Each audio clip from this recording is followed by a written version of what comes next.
From minifigures that definitely don't belong in LEGO to sets where LEGO used weird figures instead. These are 118 of the weirdest LEGO items ever. Starting off with this really sus piece, the LEGO Technic pin and axle connector. This piece is supposed to connect pins and axles on LEGO Technic vehicles, but for some unknown reason, it got super popular in the LEGO community. Let's just be honest though, LEGO knew exactly what they were doing with this piece. Like, come on, we all know what this looks like. On to the next is a custom minifigure called the Double Bedtime Enthusiast, who's obviously Freddy Krueger. Freddy Krueger is cursed all on his own, but giving him 2 heads is one of the most cursed things I've ever seen. This is a minifigure you definitely don't want in your collection, unless you never go to sleep or something. This next minifigure, though, is cursed in a totally different way. We all know that LEGO fans can get pretty crazy when they make custom LEGO items, but the fact that people are seriously making the LEGO Hawk Tuah girl is insane. There's no way anyone would ever buy this, right? It's way too cursed. But this next item might make less sense than the Hawk Tuah minifigure. This is a LEGO manual for the deceased, and like, how are you even supposed to use this? If it's a manual for dead people, then that means you can't use it unless you're dead. So it seems to me that this LEGO item is a curse all on its own. Like, you're literally putting a curse on yourself. Stay away from this one, guys. But as they say, there's always a bigger fish. This is a LEGO Ouija board, and even if you don't think Ouija boards are real, you have to admit that this is pretty cursed. I mean, the real one is bad enough, so why would anyone ever want to own a LEGO version too? I don't know. All this talk of the afterlife is messing with my head. Let's get back to some minifigures. Now, what do you do when a Barbie starts carrying around the manual for the deceased?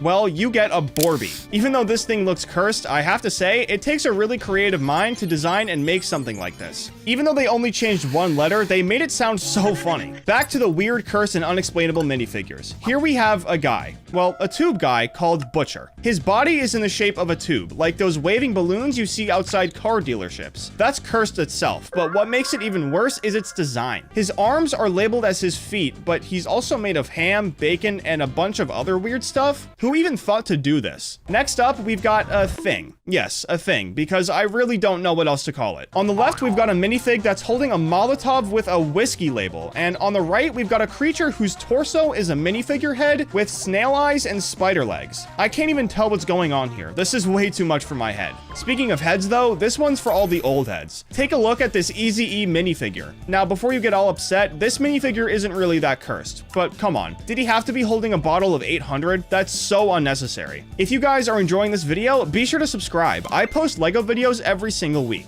Do you have your own cursed minifigure that you want to make more cursed? Well, here's your chance. For only a couple of bucks, you can give your already cursed minifig a stacked zombie head. I can't even imagine how cursed this would look on a minifigure. I mean, this headpiece is so tall. But if you think that's not cursed, then take a look at this. A stacked Frankenstein zombie head. Look at how big his forehead is. The stacked zombie head might look okay from the front, but this Frankenstein head looks terrible from every angle. I mean, it's just way too cursed. But for those of you who have known LEGO as a perfect way for someone to have innocent fun, well, I'm about to change that, because here's another bad LEGO accessory. A bag of some green leaves and a sort of vase. For those of you who don't know what this is, good, it should stay that way. And for those of you who do know, why and how do you know what this is? This is definitely cursed. But if these leaves are too much for you, no worries. Have some LEGO cigarettes. Just kidding, stay away from those. They're really bad for your health. But seriously, who would make something cursed like this and top it off by packing it into a cigarette-inspired packaging? Whatever, on to the next. Remember that Butcher tube guy? Well, you'll see him more than once in this video.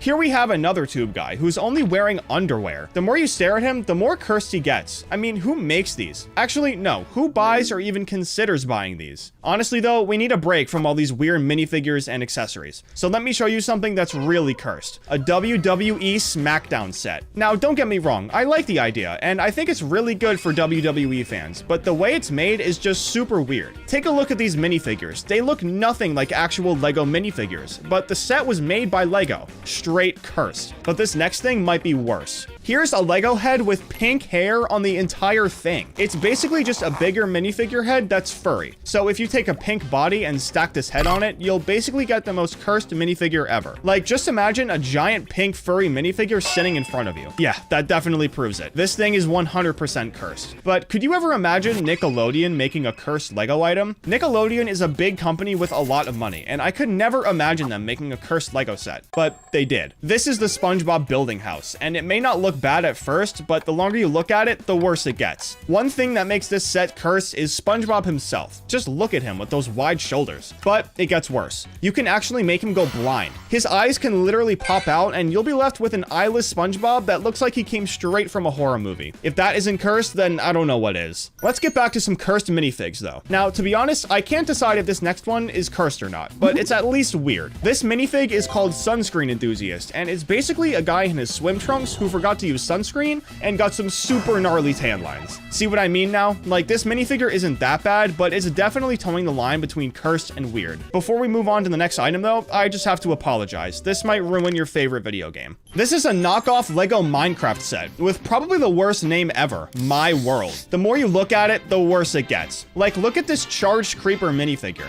This isn't what they look like in the game at all. Then look at Alex. He's got full diamond armor with a wooden sword. Like, what? Then not to mention the TNT with the reversed colors and a purple spider. This set is cursed in every way possible. Let's just get on to the next item. On to the next really cursed minifigure, we have the Botany Enthusiast. If you can't figure out why it has this name, then it's probably for the best. He looks like he's enjoying his life while holding his vase though. For the people who know what this means, I think you can agree with me here. There is no reason for this minifigure to exist. Next up, we've got a fortune teller booth. And even though it's not as bad as the Franken zombie head, it's still cursed. Because think about it. There's a human sitting inside a machine. Like, he literally can't get out. And you expect me to let this guy tell me my fortune? Yeah, no way. Too cursed for me. I have to warn you though, if you get scared easily, skip this next item. This is a double-headed minifigure of Jason. Yeah, the guy from the horror movies. Just a regular Jason minifigure would be bad enough, but the fact that this guy has 2 heads is insane. Jason with 4 eyes? I mean, you're literally never escaping. You can run, but you definitely can't escape 2-headed Jason.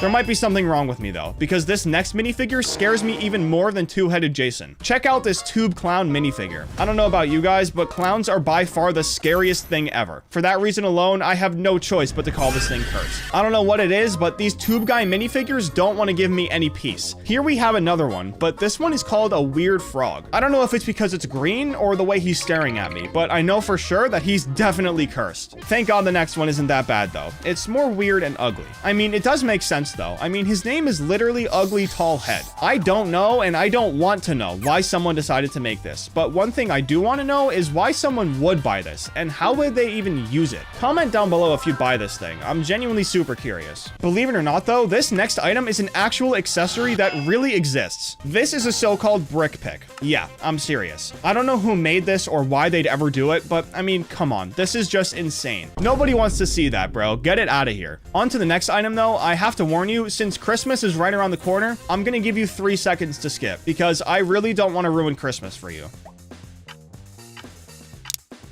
I present to you a Santa minifigure. Well, kind of. This guy has clearly been through some coal in his time in the North Pole. I don't know what happened to him, but he's probably handing out fists this year instead of presents. Be careful. At this point, it's too obvious that whoever's making these minifigures loves making stuff look cursed. Here we have a minifigure in a body bag. I cannot believe how detailed it is, even though it's a simple minifigure. They even made her lips lose their color since she's, well, dead. This minifigure is a perfect fit for the manual for the deceased, so it's definitely cursed. Now, we were all scared of the Illuminati at one point in our lives, so the fact that an Illuminati minifigure exists is so insane. Money, pyramid, and eye, and that well-known star are all direct references to the Illuminati. Considering all the rumors around this organization, this item is definitely cursed, so let's just move on to the next one. Remember that butcher tube guy? Well, here we have another butcher, but this one is even worse because it's a human body. This time the hips are made of ham and the stomach is made of bacon. Whoever made this should definitely visit a mental hospital because this thing is cursed. Now, this next minifigure is already super creepy, but there's one detail that makes it way worse. This is a minifig of Chucky, a well-known horror movie character. The scariest part about Chucky is that he's the size of a tiny little doll, so the fact that this minifigure has short legs just makes it all the more cursed. Remember that super creepy blind SpongeBob from before? Well, I might have found a SpongeBob item that's even more cursed than that. Check this one out. Isn't this just downright ugly? Besides his very clearly ugly face, look at his legs. SpongeBob definitely doesn't have brown legs, so this leg piece just makes this whole thing worse. But if you think this minifigure is bad, just wait for the next one. Take a look at this Squid Game minifigure. Now, it doesn't actually look that bad, but that's not why this thing's cursed. The show this minifigure is based on is super brutal. It's literally just a show where a bunch of people,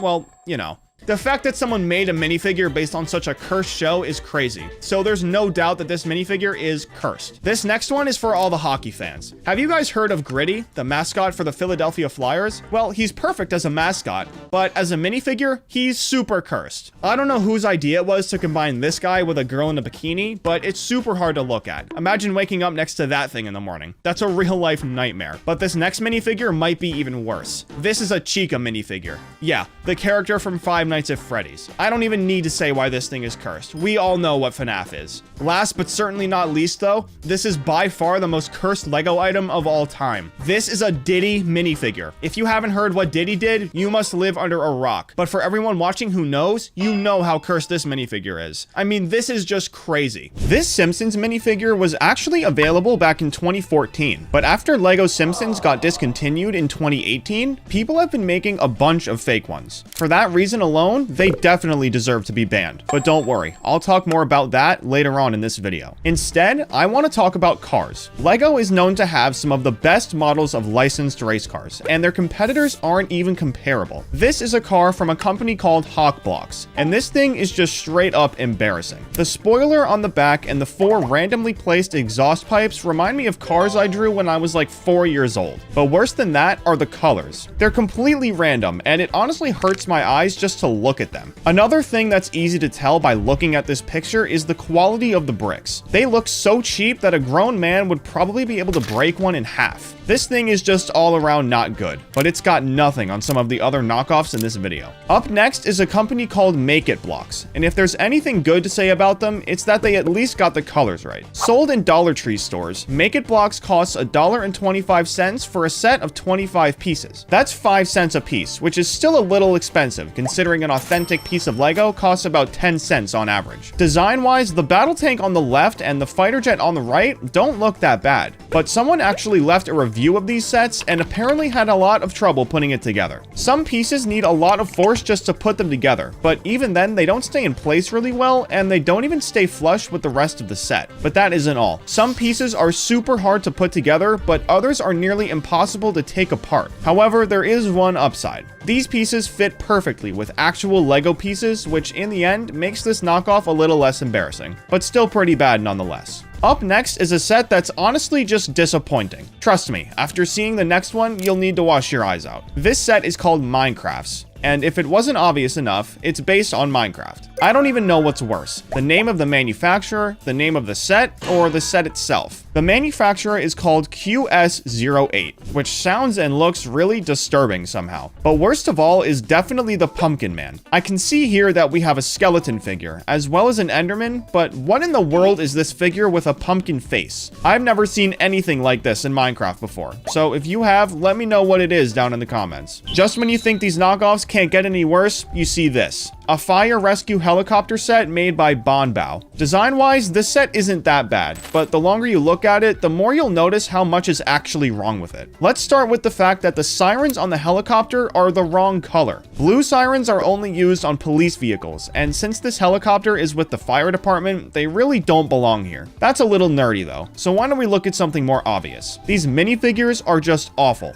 Not only are their bodies proportioned really weirdly, but the faceplate is honestly just creepy. I don't know. If you ask me, this set is just downright cursed, so let's move on from it. Have you guys heard of the LEGO Legends of Chima theme? It was a super popular LEGO theme from the early 2000s that a lot of people miss. In fact, it got so popular that LEGO even made a TV series inspired by the theme back in 2013. In case you missed out on it, I have the perfect set for you. This is the Legends of Chima Eagles Castle set, made by Bella. It's only 12 bucks, so I wasn't kidding when I said you could get it. When you compare this thing to a real LEGO Chima set, it doesn't look bad at all, until you open the box. For 12 bucks, the quality of bricks in this set is definitely not that good. But hey, at least you got to experience Legends of Chima, right? If that isn't good enough for you though, I might have a better option. I'm kidding, it's actually way worse. This is a set from the same company, but instead of being Legends of Chima, it's actually Legends of Chimo. This set is a really bad copy of the LEGO Chima's Speedors set. The original LEGO set isn't that expensive. It costs about $10, so I don't really see a point in making a knockoff version of this set. But what do I know? I'm just a guy who likes talking about LEGO. Up next is a set based on the game Rainbow Friends. This is what the original Rainbow Friends Lego set looks like. And this is what the knockoff looks like. Even though these figures are promoted as authentic, they are far from it, and it isn't hard to figure that out. All you have to do is type Rainbow Friends blocks in your search bar, and you'll get a bunch of websites selling 8 figures for around 15 bucks. Even though they look absurd, especially when compared to the authentic figures, that price makes them a little less embarrassing, I guess. Up next is a set from a company called ClickBrick. Their claim to knock off fame was with these truck sets, which don't look that bad, but they don't look that good either. The company has the word brick in its name for a reason though. Everything they make looks like a brick. These sets are relatively cheap, costing around $10 to $15, and apparently the pieces are compatible with other major brands too. I guess since Lego truck sets can get pretty expensive, these are an okay alternative. At the very least, there's something to look at. For this next segment, I want to ask you guys a question. What do you get when you hire good designers with bad taste? Well, you get Ryan's World 6-in-1 car set. This set can be made into a hot rod, a dune buggy, or even a spy robot, which is really random. But this isn't even my problem with the set. My problem is that the bricks are see-through. I don't know. I feel like when it comes to bricks, there are very specific times when you can use see-through bricks. But that's it. This set is not only embarrassing, but it's also not even worth buying since it costs $65. Remember that Simpsons minifigure from before? Well, that one is actually real. Lego Simpsons was a real Lego theme once upon a time, and it lasted for 4 whole years. In that time, Lego released a lot of sets and minifigures under the theme. And since The Simpsons is so popular, a lot of people bought them. This was all the way back in 2014 though, which means the Simpsons theme has been retired since 2018. That's 6 years ago now. Since then, a lot of knockoff manufacturers have been making everything from Lego Simpsons. They've made loads of sets and a bunch of minifigures too. Since Lego Simpsons was actually a thing, these knockoffs definitely deserve to be banned. They've caused a lot of confusion over the years, making some people think Lego Simpsons never actually existed. I have faith in you, Lego. Get rid of these ones. Up next is a set from a long-lost show called Stargate SG-1. The series first aired in 1997, and it was an inspiration for a Lego set. Now, the only problem was that this set wasn't made by Lego, but by a company called Best Lock. Best Lock made a few Stargate sets, but one called Jack and Daniel Off-World is by far one of the worst. This particular set released back in 2012, and it comes with 110 pieces. At the time the set was released, it wasn't a bad deal. Even though we've seen worse, this set still looks pretty bad, and the quality is awful. But for a price of $5, it's a steal. At least it used to be. These days, this thing sells for like 50 bucks, and there's no way I'm paying that much for a knockoff Lego set. Up next is a knockoff set for the Lego Friends theme. This is the Beauty Shop set, and it's actually made by that company Bella from before, but it's way better than what I showed you earlier. What's crazy about this set is that if you put it next to a real Lego Friends set, there's barely any difference. Even crazier than this, people who bought the Bella set said that the quality of bricks for the price they paid is actually pretty good. But if you thought about buying one of these, I'd go ahead and toss that idea out the window. Last year, the Bella factory was raided for making sets without licenses. They were completely shut down and had everything taken away from them, meaning that every set from Bella actually is banned. Up next is a set from one of the oldest Lego knockoff companies ever. And even though they're super old, their sets still suck. This is the Fire set from a company called Kogo.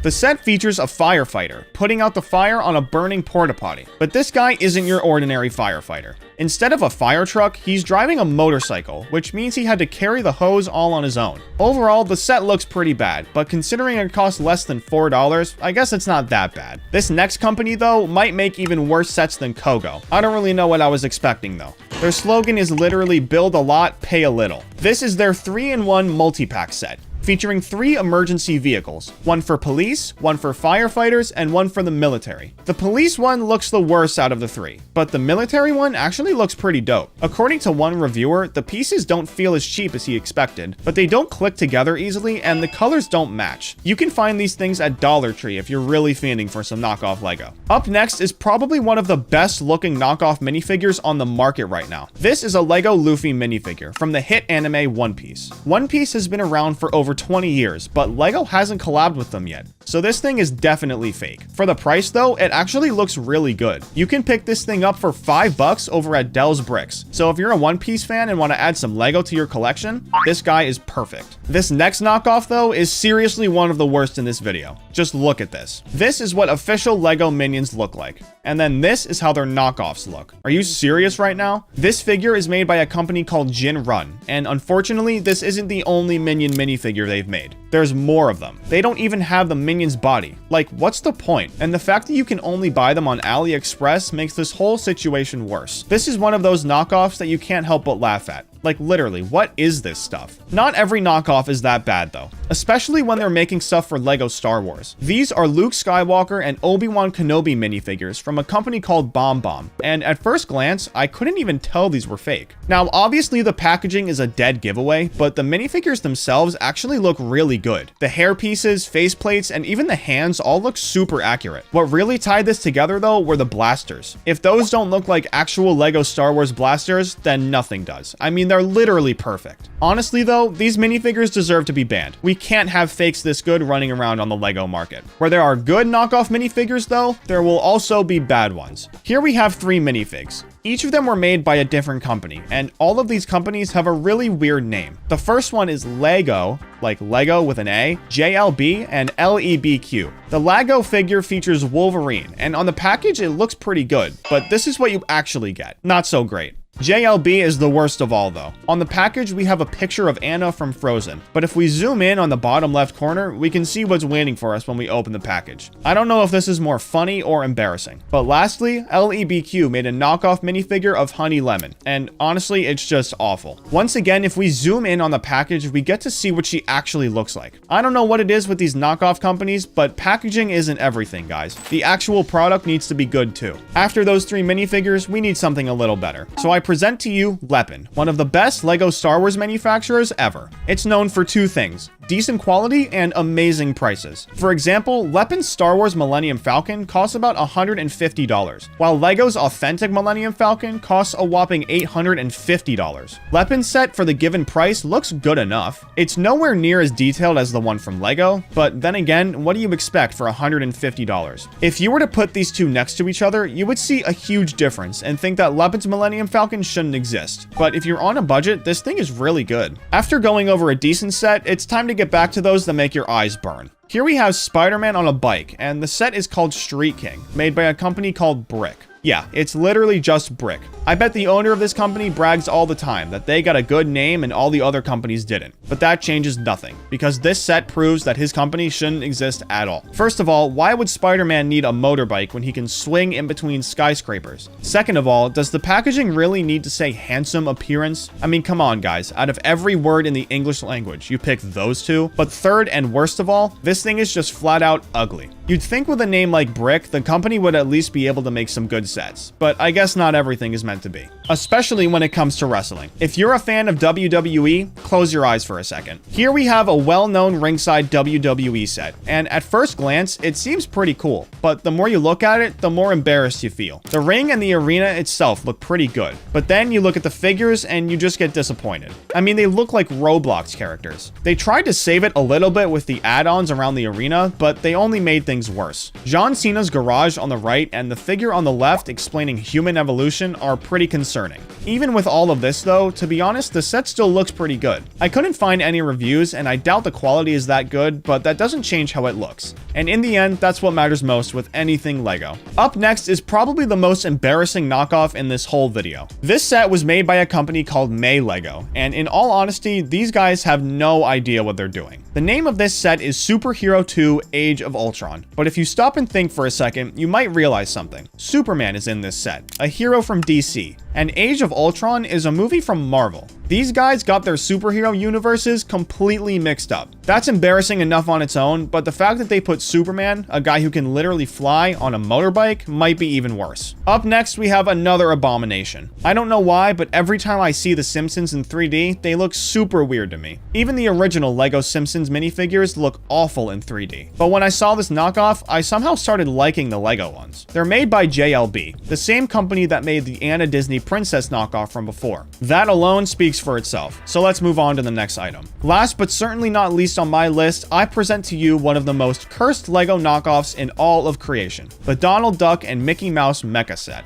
These guys have never looked worse. The set doesn't come with that many pieces, so the mechs really don't look that good. And the dark windows aren't helping at all. For some reason, this company decided to give Donald Duck miniguns for hands and Mickey Mouse missiles on top of his hands. I'm not really sure what the thought process was here, but it's safe to say these things are terrible. Jeffrey and Friends Lego set. This was first released to the public in 2016, and it's safe to say that this thing is pretty scary looking. For those who don't know, Jeffrey is the mascot for a toy store called Toys R Us, and LEGO wanted to make something in collaboration with the toy company. Usually Jeffrey looks like a happy-go-lucky giraffe who brings nothing but joy to the world, but when a LEGO version was made, he turned into something out of a horror movie. There are a few other versions of Jeffrey that have been made over the years, but this one is by far the weirdest. Up next is the Nesquik Bunny minifigure, and no, I'm not talking about Bugs Bunny, I mean the original Nesquik Bunny from back in the day. At first glance, this minifigure doesn't look that weird. Like, sure, the headpiece looks a little funny, and something about his eyes definitely gives me the heebie-jeebies. But overall, there isn't that much wrong with it, until you take the mask off. The bunny's head is actually removable, and when what's under is revealed, it's a sight to see. Under the mask is a fully whited out minifigure head, with nothing but 2 eyes and a smile. The 2 eyes are positioned very far apart to accommodate for the mask, but let's be honest,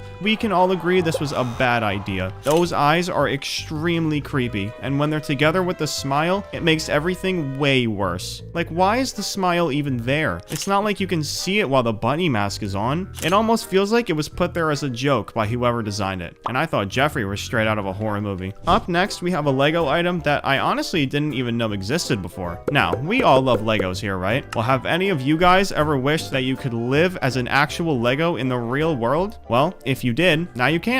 These are the iconic LEGO hands, and they're used for exactly what they look like they're used for, whatever that is. In a practical sense, these things are basically useless. LEGO hands were made to function with Legos, not with anything that happens in daily life. While LEGO may have thought these were a fun idea, they ended up looking very odd, and they give off a really weird vibe that I can't quite put my finger on. I don't know, something about them kind of just freaks me out. Even though only 6 of these have sold in the past year, for some reason, other companies decided to make their own. Here's one from fun.com, and this one even comes with a minifigure head too. I wonder how you see out of that thing. For some reason, this is being sold for almost $50, while the originals on the LEGO website retailed for just $13. Unfortunately, they're sold out right now, so if you want to look like my buddy Emmett, you're gonna have to cough up $50. Up next is this LEGO Squidward minifigure from 2006. Wow, I have never in my life seen Mr. Tentacles looking so bad. Since the release of this minifigure, LEGO has done a much better job of making Squidward look more like himself. But we're not here to talk about that. This atrocity was part of the Adventures in Bikini Bottom set, and is one of the 3 minifigures featured in the box. The other 2, of course, being SpongeBob and Patrick.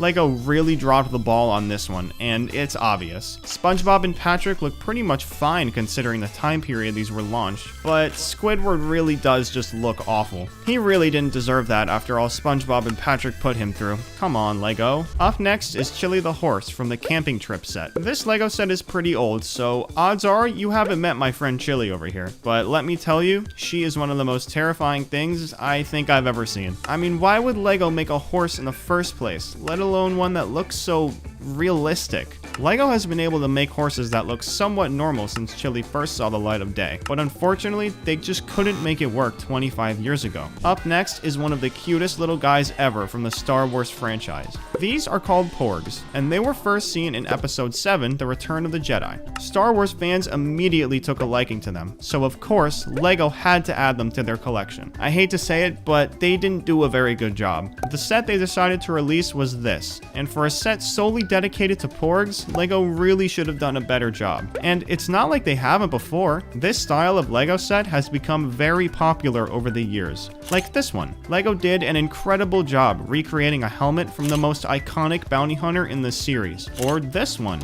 This is another great example of the guys over at LEGO putting their heads together and ending up with a great product. I could go on forever about how much better sets in this style are when compared to the Porg, but I don't want to be too much of a negative Nancy. I just want the best for you, Lego. Up next is this very odd-looking Super Mario piece. This version of Mario is part of the Adventures with Mario set, which was actually released pretty recently. The set dropped in July 2020 and is still available for purchase today. But let's be honest, with Mario looking like that, I think these sets are just going to continue to sit on the shelves. I'm not too sure what Lego thought they were doing with this one, but it's clear not too much thought went into it. The idea behind the set is actually really cool. It showcases a small-scale Mario level that you might find in a game like New Super Mario Bros. Wii. There's also a little Goomba and Bowser Jr. waiting for you at the end of the course. Honestly, everything looks really cool besides the character models. I feel like this set would look a lot less weird if they made the set more miniature and just had Mario as an actual minifigure instead of whatever this is. The same could be said for Bowser Jr. He looks just as awkward as Mario does and isn't doing the set any favors. While the idea behind this operation was very cool, the execution was not as good as it could have been. Hopefully they take this as constructive criticism and make the next Mario set the best thing ever. Up next is something so out of the ordinary, I didn't even know it was real. This is the NHL Slammer Stadium set, released in 2003. Take a look at this set. Something seem off? Yeah, you're telling me. What is up with these hockey players? They look like they're straight from Easter Island. Anyways, this set is basically just a little ice hockey rink with some weird looking players. But there is something that's actually really cool about it. This set came with a mini Lego hockey puck, so if you wanted to, you could simulate a hockey game with a Lego set. I don't know though, I'm not too sure I want these guys playing on my team. Up next is not one, not two, but an entire army of Lego Skibidi toilets. No, seriously, look at this. Made by Brickfolk, these are just a couple of the dozens of Skibidi toilets that have been made. Every single one of these is a 3D model, and while they may just be concepts, it's safe to say that they definitely deserve a spot on our weird list. I mean, like, look at this one. The fact that this could actually be recreated in real life is insane to me. I really hope I don't run into this army one day. Up next is the best Astro Droid in the whole galaxy, R2-D2. Now, before you jump to any conclusions, just give me a little time to explain. In no way am I saying that every Lego R2-D2 unit looks weird, because that is absolutely not the case. To be honest, the minifigures are some of my favorites. The R2 unit that I'm referring to is the 8009 Lego Star Wars Technic R2-D2. See, I told you this one was weird. And when compared to the remake released in 2012, this one is, well, just plain weird. There are 240 pieces, but for some reason, it just looks really empty. There are holes throughout the entire piece, and where there aren't holes, there are huge color blocks that aren't coordinated very well. While this set may resemble R2-D2, it definitely doesn't embody him. Is that eye creeping out anyone else? It goes for around $60 new in the box, and considering it was released over 20 years ago, that is a really bad price. Most Lego sets that came out that long ago have an insanely high price nowadays, especially if they've been kept in the packaging all this time. But not this guy. Unfortunately for him, he's the weirdest looking of the bunch, and for that reason, nobody really wants to buy him. I can't say I blame them though. The new one is just so much better. Up next is something that I really hope all of you can remember. If not, we might have a serious problem. Did you guys read Calvin and Hobbes as a kid?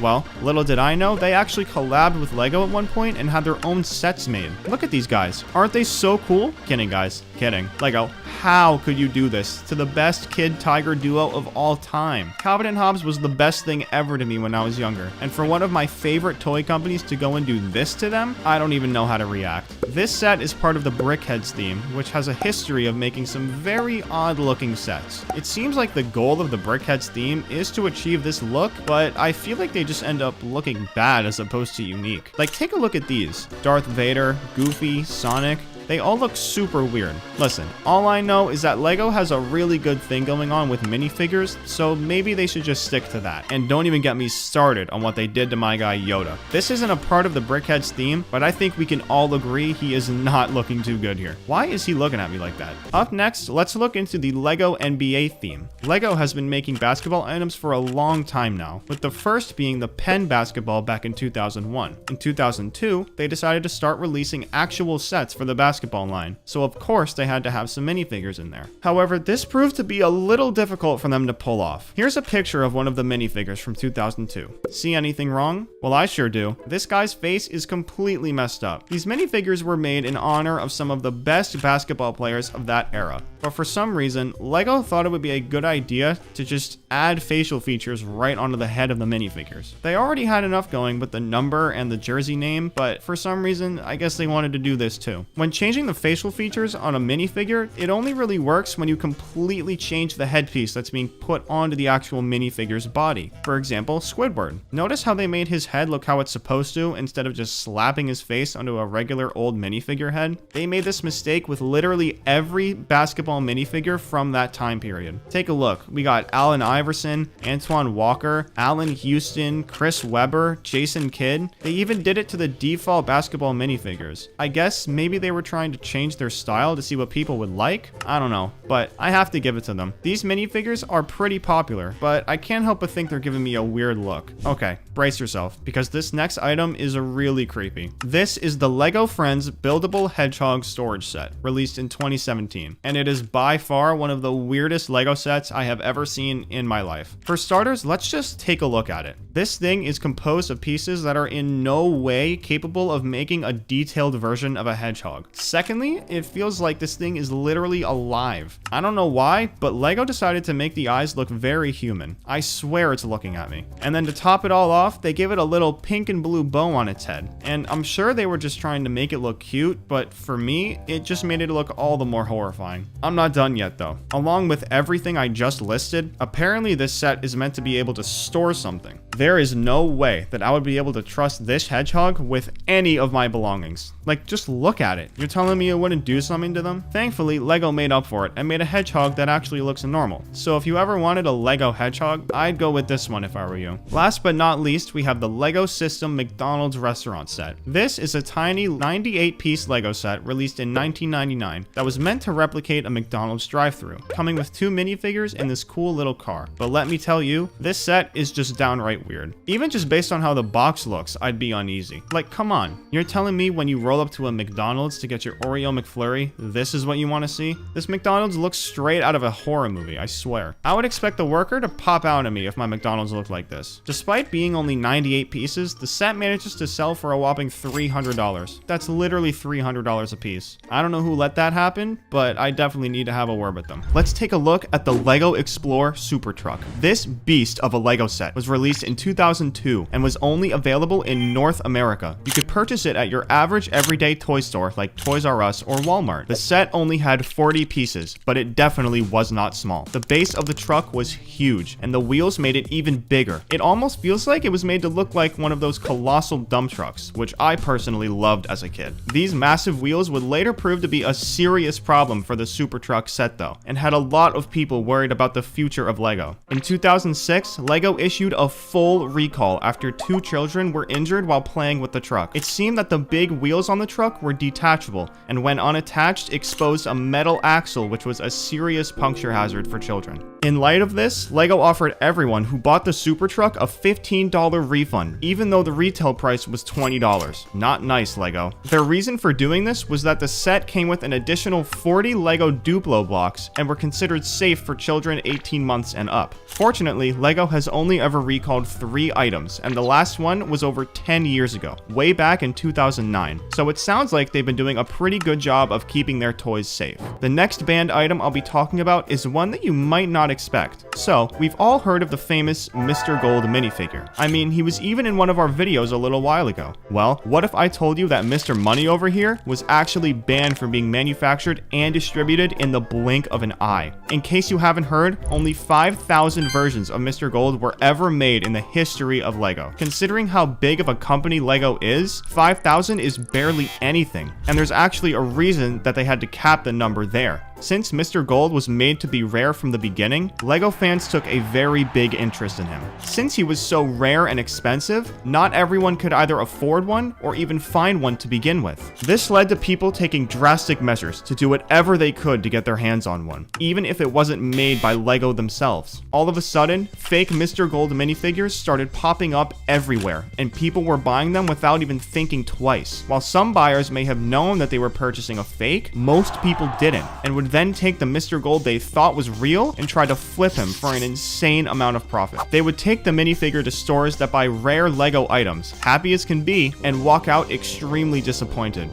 This happened so many times at a store called Bricknology that they decided to write an article about it. They were even nice enough to include pictures of what a real Mr. Gold minifigure looks like and how to tell it apart from a fake. This problem started way back in the day, but it still troubles people even now. Fake Mr. Gold is the least of LEGO's worries though, since there are hundreds of other fake LEGO items nowadays. Moving on from that, up next we have a LEGO set that was never actually released, but still somehow one of the most popular sets among die-hard LEGO fans. To explain this, I'll need to give a little context. Back in 2008, actors by the name of Bryan Cranston and Aaron Paul accepted roles for a show they thought was a little weird. It ended up being the best decision they ever made, with the show today having millions of fans across the world. The show is called Breaking Bad, and it basically showcases what could happen when life gets a little messy. Kids, this show is made for adults, so don't watch it without your parents' permission. Because of how popular the show is, fans of Breaking Bad and LEGO alike decided to take it upon themselves to make the worlds collide. The guys over at Citizen Brick were the first to do it, and the set went viral. They called it the Super Lab playset, and it featured the three main characters. Let's just call it cooking. This set was released in 2013 and retailed for $250. In 2023, 10 whole years later, this set is still being sold for an unbelievable $1,500. That is crazy. It wasn't even made by LEGO themselves. In fact, they even made a comment about the set at the height of its popularity, stating that they would not be manufacturing anything related to Breaking Bad at any point in time. This was a sad day for Jesse fans. Up next is a set that was one of the biggest mistakes LEGO has ever made. Construction-themed sets are something that LEGO has been making for a very long time now, but one in particular was very offensive, and how it even made it onto the shelves is beyond me. It was called the Construction Crew set, and featured a few construction workers, a bulldozer, and some other things you'd see on a typical construction site. There were a few text boxes on the cover that said things like "men at work" and "it's a dirty job, but someone's got to do it." But one of those text blocks was very out of line. Under a picture of one of the minifigures, there was a text bubble that said, "Hey babe," implying that the construction worker was catcalling. This was brought to everyone's attention by Josh Stearns, a man who lived in Massachusetts at the time. Stearns is a father of 2 sons and was appalled by the message written on the box. He found this LEGO set in the hands of his 4-year-old son and decided to post some pictures of it to Tumblr, captioning it with, "I was so disappointed to see the brand affiliated with a product that normalized street harassment and catcalling." In a matter of days, Stearns' Tumblr post started getting the attention of people everywhere. The set started getting negative reviews on Amazon, people were posting their own opinion about it, and dozens of news articles have been published. According to Charlotte Simonson, the text was made by a company called Creative Imagination. Just 2 years later, in 2012, Creative Imagination ceased all operations. Then, in 2013, Stearns made his post on Tumblr, and the situation unraveled. It seems like there was a little bit of time between when the set was actually made and when people started talking about the problem, but that doesn't excuse LEGO's actions. They've since released more sets under the name Construction Crew, so this is a little hard to find, but nonetheless, it's out there, and it definitely deserved to get banned. Okay, that last segment was a little serious, so let's talk about something more positive. Up next is the LEGO Star Wars Twilight set, released in 2008. Now, I wasn't very into talking about LEGOs with other people at this time. I just wanted to get my hands on as much LEGO Star Wars as I could and build it as fast as possible. But from what I can see, it seems like some other people weren't in the same boat. In an article by Isaiah McCall, written in October 2018, he wrote about the Twilight set and seemed to have had some information regarding how the set was received when it first launched. According to McCall, this set brought back terrible memories for him. He stated that he just wants to forget this era of Star Wars as a whole, and that the set takes him right back to it. And apparently, neither the show nor the set it was based on were received well at the time. Another LEGO fanatic by the name of Svelte wrote a review on a site called Eurobrick, and luckily for LEGO, he was a whole lot more supportive of the set. Svelte takes the reader through the process of building the set with him, which makes for a pretty enjoyable read. It gives you a first look at everything you could want to know about the LEGO Twilight ship. From the box to the instructions to every brick in the bag, this guy documented everything.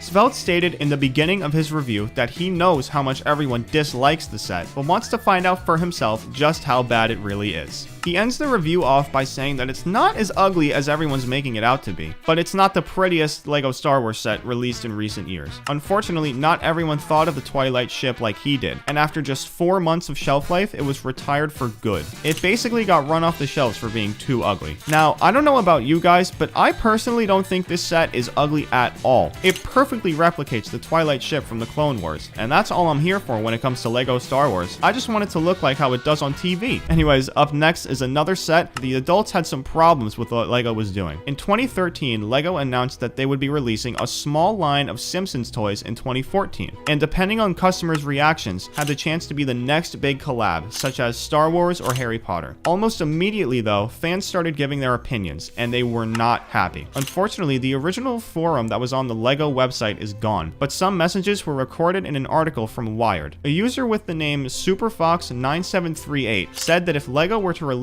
the Simpsons products, that they would be boycotting everything LEGO. They continued by saying that LEGO is a kid-friendly company and that they should remain that way. Many people agreed with SuperFox and said things like it'd probably get no sales and that it's a bad idea. There were many other things being thrown around, but the main idea was this: there are no Simpsons fans who like Legos. Some months later though, the fire died out and people were starting to talk about how excited they were for the set to release. Then on February 3rd, 2014, the first Simpsons set hit the shelves. Surprisingly, it was there for a very long time, but was eventually retired in 2017. This wasn't a part of the plan though. The fire from back in 2014 had been on a low burn this whole time, and right around the set's retirement, people were in an outrage all over again. LEGO hasn't mentioned anything about The Simpsons since the retirement of that one set, so it's very possible that enough people were upset for long enough to get the show permanently banned from LEGO. Up next is a set you've probably never seen before, but let me warn you, just about every one of these are pretty scary looking. These are the LEGO Mixels, and they were introduced back in 2014 as part of a collab between LEGO and Cartoon Network. Out of everything Cartoon Network has ever made,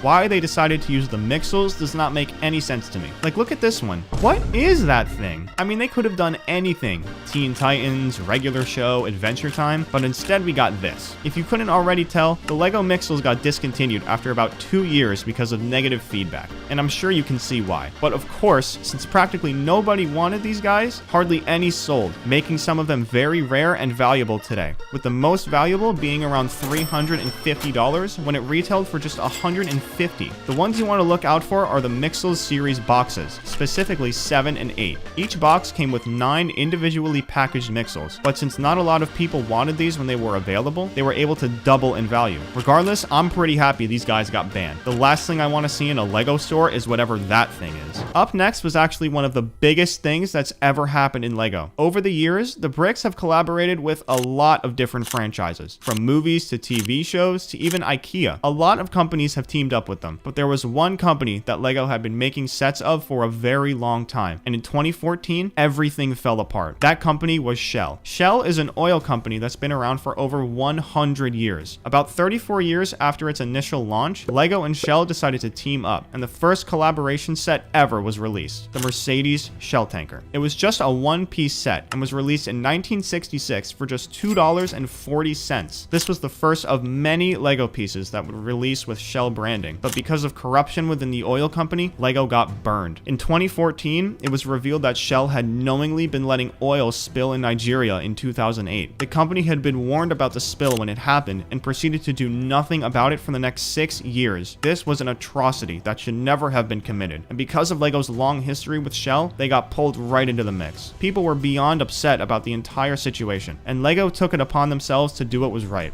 After undergoing an immense amount of pressure from the Greenpeace Foundation, they cut ties with Shell. What the oil company had done was inhumane, and LEGO is all about having fun, so making sure that Shell was banned from collaborating with LEGO was the best thing they could have done. This next item was something you might remember if you were a kid during this time. LEGO Friends was introduced in 2012, and it did exactly what LEGO wanted it to do. Friends was introduced and marketed towards LEGO's female audience. Since most of what had been released at the time catered more towards boys, someone at LEGO thought it would be a good idea to try and include the girls too. Unfortunately for LEGO, they went about it all wrong, and a lot of people ended up disagreeing with them as opposed to supporting it. They were accused of encouraging gender stereotypes, and if you took just one look at what was being released, you'd see just how right the people were. The LEGO Friends set had a lot more pink than anything else that was being released at the time. There was also an entire set dedicated to a girl's puppy house, equipped with flowers and a full pet grooming set. On top of that, there was a new car in bright pink and purple colors, which was labeled as Stephanie's car. It was very clear that LEGO didn't think very hard before releasing these sets to the public. Or did they? Remember before when I said they got exactly what they wanted? Well, the year LEGO Friends hit the shelves, LEGO's profit went up by 35%, which in the business world is a massive spike. After receiving an intense amount of backlash from people everywhere, LEGO decided to roll back the LEGO Friends theme for a good amount of time before re-releasing what we have today. There are still a few remnants from the LEGO Friends sets of the past, but they're much better than they used to be. And finally, last but certainly not least on our list, we have the Osprey V22. Back in early 2020, LEGO announced a brand new Technic set, the Osprey V22. For those unfamiliar, the V22 Osprey is a real-life tilt-rotor military aircraft that combines the functionalities of a helicopter and a turboprop plane. The LEGO version was set to be part of the Technic line, known for its intricate and realistic builds. Fans were ecstatic. The set looked sleek, detailed, and was a fresh addition to the Technic lineup. But here's where things took a turn. The real-world Osprey V22 is used by militaries around the world and has been linked to several controversial operations. LEGO, a brand that prides itself on promoting peace and creativity, suddenly found itself in the midst of a debate. Should a children's toy company be producing a set based on a current military machine? Petitions started circulating. Fans were divided. Some argued that LEGO had previously released sets based on historical military vehicles. So what was the big deal? Others felt it was a step too far, especially for a modern machine still in use. LEGO decided it was time to make a move, and just days before its official release, LEGO announced that the Osprey V22 would not be hitting the shelves. In their statement, they mentioned that the set did not meet their brand values, which was a very bold move of them, especially considering the time and resources that go into developing a new set. But here's where things get interesting. Some sets had already been shipped to retailers, and a few lucky fans managed to get their hands on this now ultra rare set. Prices on online marketplaces skyrocketed. We're talking thousands of dollars for a set that was originally priced at around $100. The Osprey V22 became a legend in the LEGO community, a set that was produced, ready to launch, and then vanished. It's a reminder of the fine line toy companies walk, especially when basing products on real-world machines. Whether you agree with LEGO's decision or not, it's undeniable that the Osprey V22 saga added a fascinating chapter to LEGO's rich history. It's a testament to the brand's commitment to its values,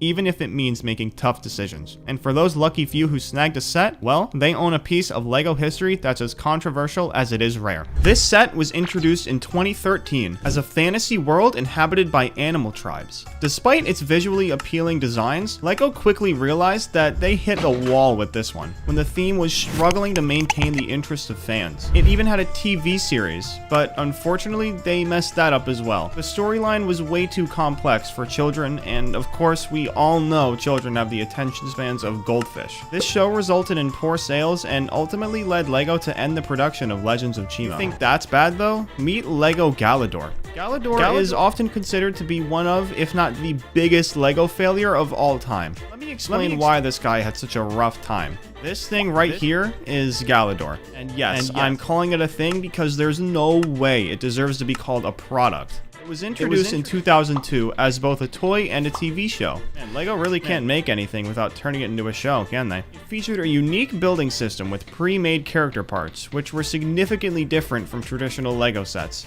As a result, Galador was born. Do you get why I didn't even call it a product? The difference from the standard LEGO experience was added on top of a terrible TV show like a glued LEGO brick. It all contributed to its critical and commercial failure, making it one of the worst LEGO fails of all time. Galador, Defenders of the Outer Dimensions, was the first full TV show for a LEGO theme. The next LEGO theme to have a TV show was Ninjago, 9 years later in 2011. Since it took them so long to make another one, it really shows how cautious they were making another LEGO themed show after Galador. I gotta admit it, I'm no expert on the Galador TV series. I only watched the first 2 episodes and found it really difficult to watch anymore. For the most part, the show was dry and slow, and only had like one moment of humor that I can recall. In contrast, Ninjago, Masters of Spin Jitsu, started with plenty of action and comedy, and kept going from there. To be honest, the failure of the Galador TV series was a real shame. The overall premise of the show wasn't too bad. While it was a very by-the-numbers TV series, some of the characters actually had good motivations and backstory, making it a decent competitor with Ninjago. Unfortunately, the show was not engaging enough for young audiences, so it ended up getting taken off the air. Now, let's take a look back in time to the early days of LEGO. Next up, we have the fiber optic multi-set. This set was another attempt at technological innovation, but one that never even had the chance to make profit. LEGO designer Mark Stafford explained some of the LEGO Group's more troubling times in a Reddit comment back in 2014. He said, the most shocking finding was about sets that included the LEGO micromotor and fiber optic kits. In both cases, it costed LEGO more to source these parts than the whole set was being sold for. Every one of these sets was a massive loss leader, and no one actually knew, explained the LEGO designer. This means that every single copy of a fiber optic multi-set was a financial loss, no matter what. So it wasn't exactly a successful experiment. It contained 404 pieces and has several models, including a helicopter with a glowing jet engine, a speedboat with glowing spark plugs, dragster, and even a beetle. The fiber optics in this Technikit are actually clear plastic tubes that connect to a battery-operated LED light pack. These specialized parts cost more to produce than the entire set was being sold for. See where I'm going with this one? The idea was great, I gotta give credit to LEGO, but making fiber cables and a working engine in a toy for 3-year-olds? What were they thinking? I can't imagine how that conversation went in the meeting at the LEGO office. Up next is a failure that's bound to shock you. For some reason, LEGO decided to revive an obscure line from 1979 targeted at young girls, the Scala doll. One thing that kept the Scala doll line remotely attached to the LEGO brand was the use of some bricks in the playset. From 1997 to 1998, the bricks were in flower shapes that weren't even compatible with other LEGO sets. Look at this and tell me it doesn't look straight out of a horror movie. Up next is the LEGO Duplo line. LEGO's Duplo line is intended for children 1 to 5 years old and has been around since 1975. The Primo offshoot was intended for babies too young to even play with regular Duplo bricks. And unlike Duplo pieces, they were not compatible with regular LEGO pieces. On top of that, they looked like this. Get those things away from me. Primo was succeeded by LEGO Baby, which was phased out in 2005. And I really can't imagine why. LEGO sometimes gets in its way and tries to replicate famous products. With that being said, let me introduce you to the Snap. No, I didn't sneeze, that's literally the name of it. Snap was a theme introduced in 1998 that failed to pass into the new millennium. At first glance alone, it's clear that these sets were intended to replicate the success of another popular toy line. Snap used a variety of beams with some Technic connections to produce sets that could have been made more effectively with either standard Technic or system bricks. Sure, some of the beams were later found to be useful in LEGO builds, but not in any official products, showing that the theme failed to resonate with a lot of people. The Snap line was an obnoxious ripoff of the OG K'NEX, an American construction toy company that was founded in 1993. Like those of K'NEX, Snap pieces were much more elaborate than traditional LEGO bricks, and allowed for more architectural creations, like bridges. Ultimately, Snap proved to be a complete failure, not even lasting 2 years on the market. To make matters worse, LEGO even used those highly unprofitable Technic motors in some of the sets, causing them to lose even more money. Okay, enough about money. What if you can make your own minifigures soar through the air, all with the push of just one piece? Well, that was the idea that fueled the Super Jumpers project, a new element that came bundled with many LEGO superhero sets. from Marvel and DC between 2015 and 2016. As enticing as that idea sounds, it turns out that these LEGO Super Jumpers were damaging minifigures with continued use. Some builders took to Reddit to warn others of the dangers, and eventually the bricks were pulled from any future sets, forcing them to retire early and minimize the risk of breaking some LEGO bones. Speaking of Reddit, these days, app stores are flooded with hundreds of thousands of free programs that provide entertainment, services, or just a way to pass the time, and a few of them have actually been published by LEGO. Which of them was the first? Well, it's actually LEGO Photo, which launched back in 2010 as the first piece of mobile software from the company. It had just one purpose: to transform your photos into a LEGO mosaic.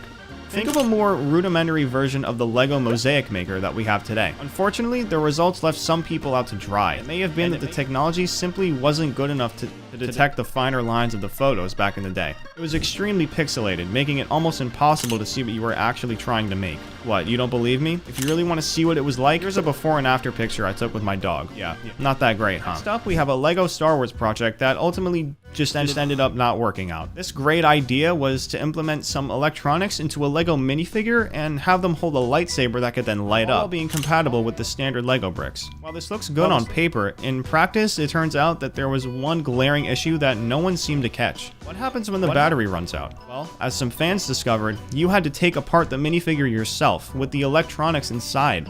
Some people reported that doing this incorrectly could lead to serious injuries. After hearing this, it's no surprise that they didn't last past 2006, the same year that they were introduced. Seriously, dude, my dog can do a better job. Up next are the Aqua Raiders. The reason why the Aqua Raiders theme failed is because there is nothing fresh about this theme. No new pieces, no new ideas, just a whole bunch of stuff we've seen before in water themes. Somebody needs to teach these guys that copy-paste does not work like that. If it did, my little brother wouldn't be so dumb. While we're on the topic of themes, here's another one. This is the World Races theme. It's almost like other racer sub-themes in the past, only it's completely separate from everything that came before it. Most of the aspects of this theme were actually pretty good. All they needed to do was come up with the design elements and a little more backstory, and this theme could have been better than the dying theme of racers. Sometimes they barely missed the jackpot. Ben 10 is another failed theme. This theme went down because it came out right when the beloved Bionicle was being discontinued. People automatically assumed that Ben 10 was replacing Bionicle, and they really did not like that. They also were not interested in paying $15 for a singular figure that barely had any pieces. As a result, the theme did not do so well. Not only did it fail in the market, but it also failed to replicate the look. In my opinion, this does not really look like Ben 10. Another theme that had a similar outcome was Pirates of the Caribbean. It failed because they released it with the fourth movie, and after that, LEGO let it sink just like the Black Pearl. They signed a contract with Disney in 2012, so the Pirates of the Caribbean franchise felt that they were just throwing ideas at the wall to see what would stick. That's honestly a stretch though, because they only ever made one set. If LEGO had jumped on the idea during the first or second movie, the Pirates of the Caribbean franchise probably would have been on board way earlier and way longer. Throwing out the theme with the final movie seemed unwise to me. Since LEGO waited so long to release it, the sales were slow, and without any more movies coming out, LEGO ran out of ideas, and their final attempt was the Black Pearl set. Now, I'm not positive about the financial issues with the theme, but when a new theme comes out and disappears so quickly, especially one that's a collab, you know there are some problems going on. All I can say is this theme did not end up working well. Our next lucky failure is the LEGO Factory Market Street.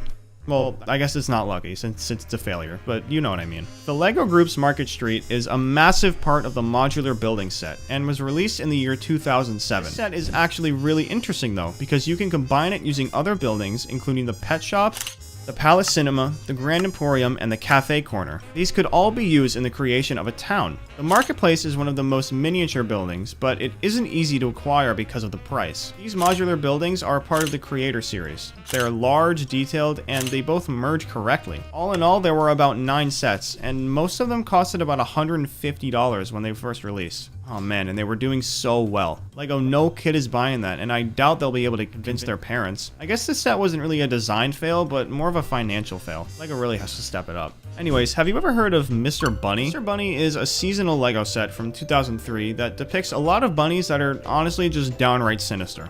Remember the ones from the Monty Python movie? Yeah, kind of like that. This LEGO set allows you to construct a yellow bunny with a red hat, a red shirt, and blue pants. Believe me when I say, these would haunt your dreams for several years to come if you were a kid. I'm very sure several people feel Mr. Bunny is lovely, but I'm definitely not one of them. Right now, he is and is going to stay on my I don't want to see this list. right after clowns. Up next is Jack Stone's Super Glide. This LEGO set has been talked about as one of the worst LEGO sets to ever exist, but I'll let you guys be the judge of that. One of the main reasons Jack Stone got his bad reputation was because of the way it was packaged. This LEGO set falls flat on its face. It has a Jack Stone minifigure, and then there's this cheap looking hang glider with about 5 different parts. LEGO set was so horrible, I think they just decided to throw everything out. Wise move, LEGO. Up next is LEGO Jolly Santa, I think? This weird looking thing was released in the year 2017. Can anyone figure out what's up with his beard? Okay, before I go too hard, in LEGO's defense, it can definitely be a little difficult to recreate certain things with literal blocks. His beard looks a little bit too blocky, and it gives our Santa Claus an appearance that is far from jolly. It almost makes Santa look like the bad guy from your favorite movie. Tough break for Santa. The worst part is I've seen LEGO put out Santa minifigures that look 100 times better than this. I just hope that if they ever make another new LEGO Santa, they do him justice and make him the fat, happy man he is.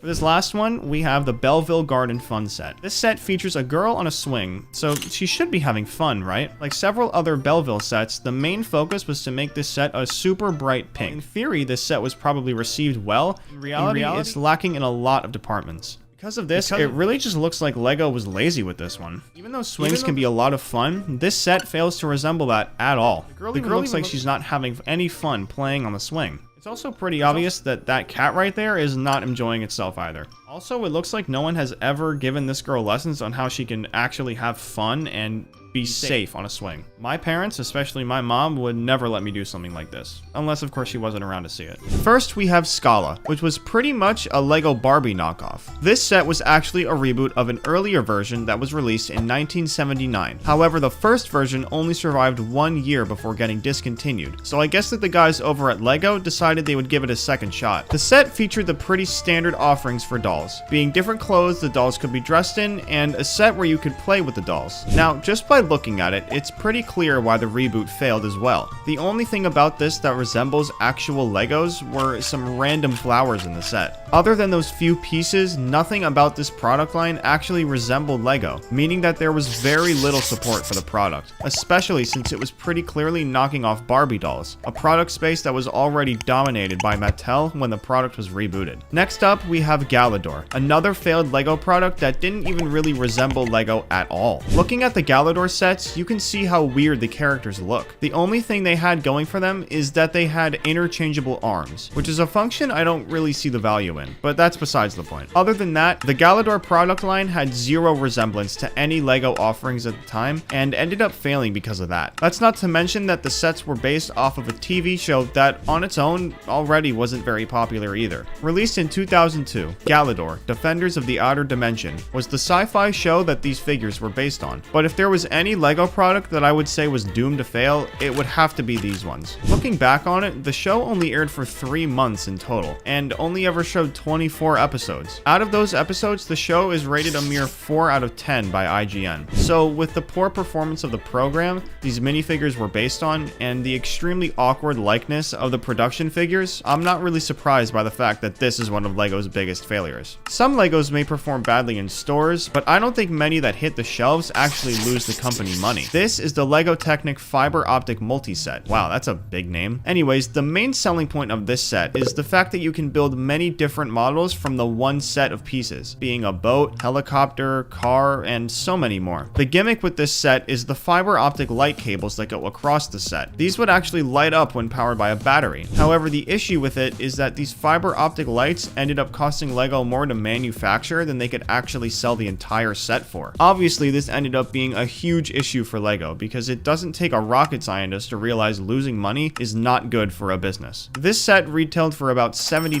back in 1996. So those must have been some really expensive lights for Lego to actually lose money on each set they sent out to stores. As we can see from the previous items, Lego has had their fair share of negative reviews for when they stray too far from their normal product lines. However, the Lego Bionicles were actually far from this. Bionicles was a completely unique story that Lego produced from 2001 to 2010 on its first run, featuring different mechanical heroes, elemental powers, artifacts, and more. Needless to say, the show was super popular on its first first go around, and so were the LEGO sets that came with it. The original Bionicle sets had a pretty simplistic design, but definitely explained what the show had to offer, featuring all of the different characters and their powers. This all came crashing down in 2015 when the show was rebooted by the people over at LEGO, but this time it didn't last nearly as long. The Bionicles reboot only lasted a mere 2 years compared to 9 years the first time around, and with the subpar performance on the show came poor performance on the LEGO sets that came with it. The rebooted characters definitely look cool, however with much less interest in the show, the Bionicles sets didn't do well in stores, leading to a small number of Bionicles reboot sets ever being released, and eventually this led to them being discontinued. But there is a rumor that Bionicles could come back in the future, and with this, they would definitely have some LEGO sets to accompany it, but I don't really know why they would want to do that a second time after it failed the first. LEGO has faced challenges when straying too far from their traditional product lines, and the Nexo Knights TV show is a prime example of this. Launched in 2016, Nexo Knights aimed to blend medieval knights with futuristic technology, introducing what seemed like a unique and new storyline. However, the show struggled to gain widespread popularity, and despite efforts to build a solid storyline and narrative, Nexo Knights did not resonate as strongly with audiences as LEGO would have hoped. In the end, there were only 40 total episodes, and the overall rating of the show on IMDb is a mere 5 out of 10. The sets associated with Nexo Knights face similar challenges. While the sets actually weren't that bad, incorporating a fusion of traditional and futuristic elements didn't really catch on with the LEGO fanbase. The disconnect between the show's performance and the set's appeal contributed to challenges in stores, and ultimately Nexo Knights struggled to achieve the same level of success as other champion sets to their TV shows, leading to a decline in interest and eventual discontinuation. Next up, we get to see another one of LEGO's poor attempts at knocking off another popular toy company, K'NEX. In total, LEGO produced 19 Snap sets from 1998 to 1999, but their unoriginality shined through, leading to the set's failure. With its alternative method of connection, LEGO tried to take a shot at competing with K'NEX, an already popular construction toy brand when the sets were released. The set was one of several LEGO product lines with an alternative building method, and these types of sets often led to them being rejected by fans of LEGO due to the fact that they don't interact with the original formats of LEGO sets. And because of fans' loyalty to the original method of brick building, overall we can see who won this battle. As a result, LEGO Snaps only had a short 2-year lifespan, and K'NEX has lived on. Here we have another one of LEGO's random spin-off storylines, but this one was particularly unsuccessful. The LEGO Aqua Raiders was a series of sets that was released back in 2007. There were 7 total sets that LEGO produced in this series before it got shut down. The largest set out of this series was Aqua Base Invasion, the Aqua Raiders underwater base. The base and the underwater vehicles mainly featured a yellow and black color scheme, while the divers were designed with blue and black wetsuits and blue goggles over black helmets. The sets featured a Kraken, harpoon gun, treasure chests, and more, meaning nobody really knew what the real objective behind the set was. The theme of the sets were kind of random, and fans felt that it came out of nowhere without any real plot or connection to draw in customers to buy these sets. This was furthered by the fact that the sets didn't have any story or TV show that backed them up, leading to a huge lack of enthusiasm in the sets overall, and with this, the sales of the Aqua Raiders sets were poor as well. Next up, we have the LEGO Angry Birds movie set. This set featured a bunch of moving platforms and mechanisms, along with the bad piggies from the movies that you had to knock over, and a catapult of course. I've gotta hand it to them. The set is actually engineered pretty well and has some cool features, but the main reason people didn't like this set was because of the minifigures. The minifigures ended up looking like LEGO rushed the production process and just wanted to squeeze some extra cash out of the Angry Birds. This ended up blowing up in LEGO's face, as the set did not sell very well in stores, and to be honest, I can see why. Most of Minecraft's LEGO sets are instant hits and do extremely well for both Mojang and LEGO alike. With that in mind, it's hard to believe that the Minecraft Micro World sets did so poorly. There were a few different versions of this set released, depicting various biomes and landmarks like the End, Nether, villages, and mountains. However, this set was criticized heavily for the fact that it was simply super basic. The characters like Steve and the mobs were absolutely tiny, making this set a nightmare to interact with as people would often lose pieces. Due to the tiny pieces and small piece count overall, fans didn't really appreciate the fact that the set was very minimalistic and did not do the beauty of Minecraft justice. Being the first LEGO Minecraft sets ever released, LEGO definitely took the feedback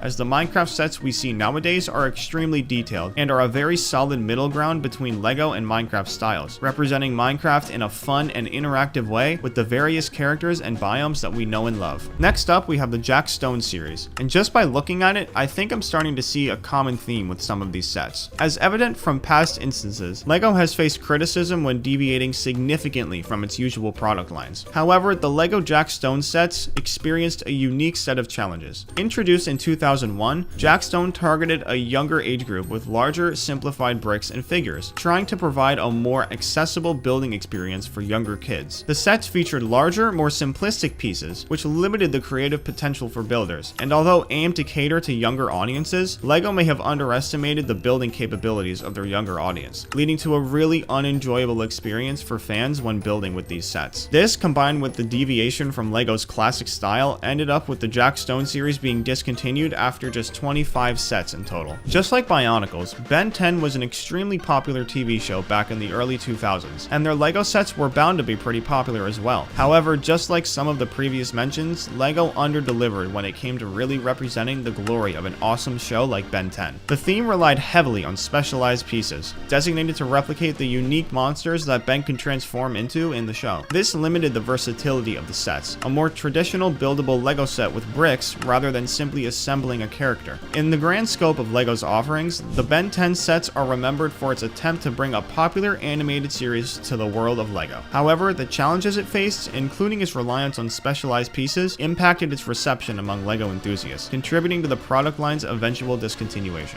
While many of LEGO's current-day projects thrive, the LEGO Master Builder Academy told a much different story. The Master Builder Academy launched as a subscription-based program with the aim of teaching enthusiasts much more advanced building techniques by sending a new set monthly that eventually increased in difficulty. Customers would receive kits through a subscription, each focusing on specific building techniques and concepts. However, the program struggled to keep people interested, mostly due to its niche market, targeting advanced builders only. LEGO's reliance on a subscription model definitely wasn't a good choice, as people ended up paying $50 to $100 for sets that they weren't even happy with. Despite its goal of teaching advanced building skills, the Master Builder Academy faced a ton of challenges, and when combining this with poor reception from fans, the program was eventually discontinued. Unfortunately, there has never really been another LEGO program like the Master Builder Academy, which sucks because it would have been a really cool idea had it been executed just a little bit better. Next up, we have the LEGO Fusion app, something that really could have turned out to be an interesting product line, but ended up failing. The LEGO Fusion app was a companion mobile app to a series of sets that LEGO manufactured for it. The way it worked was that you could assemble the LEGO set and then launch the app and play mini games within the set that you just constructed. In an early attempt to blend physical brick building with augmented reality gameplay, the LEGO Fusion app was actually received pretty well by fans at first. However, it later faced criticism for its limited appeal and poor execution upon release. Despite the ambitious concept, LEGO Fusion really struggled to be widely applicable to the masses of LEGO fans, especially considering that you could only play it if you had the accompanying set, and with each set costing upwards of $35, it just really wasn't a good combination. Along with that, the constraints of early technology and challenges in integrating the augmented reality aspect of the game didn't work that well. I know, right? Shocking. The limited success and reception led to the eventual discontinuation of LEGO Fusion, emphasizing the importance of finding the right balance between innovation and audience appeal in LEGO's future products. Now, let's shift our focus to the LEGO Legends of Chima Speedors. Legends of Chima was initially introduced as a TV show, presenting a magical world where animal tribes fought for the life-giving substance known as chi, and the Legends of Chima Speedors line within the show featured small vehicles called in competitive races on a track, just like in Mario Kart. Funnily enough, this is where some of the problems arise. Having been released in 2013, LEGO attempted to knock off Mario Kart and Nintendo, probably the worst time they could have ever chosen to do this, as back then, all anyone could think about was the Wii and Mario Kart. While some die-hard LEGO fans liked the concept, the game faced criticism for awful playability and perceived lack of any story tied to the actual Legends of Chima show. It just kind of seemed like a cash grab. The simplicity of the game, paired with concerns about their financial performance, contributed to their challenges of getting the game to catch on. The struggles of both the Legends of Chima show and its Speedors inevitably led it to being taken out of development and shut down. Next up, we have the LEGO Ultra Agents sets. First introduced in 2014, Ultra Agents embarked on a sci-fi action-packed adventure where a team of secret agents battled against an evil organization led by a group called Antimatter. The Ultra Agents sets featured futuristic vehicles, high-tech gadgets, and an an overall interesting style, aiming to create yet another unique LEGO storyline.